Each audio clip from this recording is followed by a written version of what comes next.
Salut Bioforce, ici Aloïs Vimar.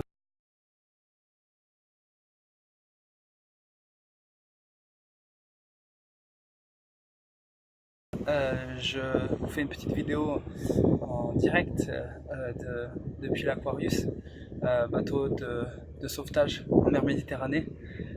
On est un peu dans notre bulle en ce moment, mais j'ai l'impression que c'est un petit peu médiatisé, toute cette histoire autour de nous, mais surtout autour de ces 629 personnes qu'on a secourues il y a maintenant une semaine.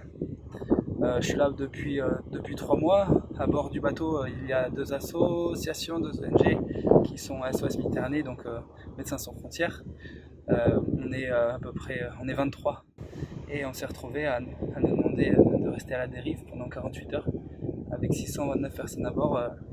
Il faut imaginer, ce bateau, c'est un bateau de sauvetage. Les gens, le setup est fait de manière à ce que les gens restent quelques jours, mais là, ça devenait invivable, quoi. Les gens dorment par terre. Pour aller aux toilettes, il faut marcher les uns sur les autres.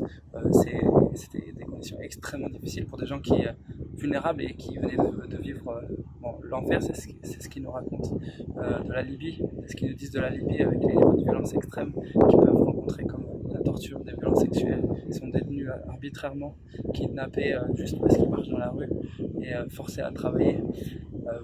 C'est assez hallucinant et malheureusement ce n'est pas des histoires isolées.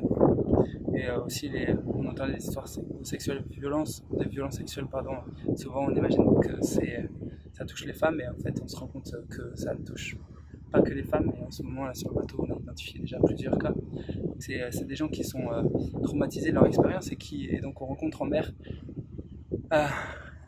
Après, pour le cas des gens qu'on a sauvés la semaine dernière, à 18 heures en mer sur ce bateau surchargé et extrêmement fragile. Donc on est arrivé au coucher de soleil, donc c'est les autorités italiennes qui nous ont donné l'ordre d'intervenir.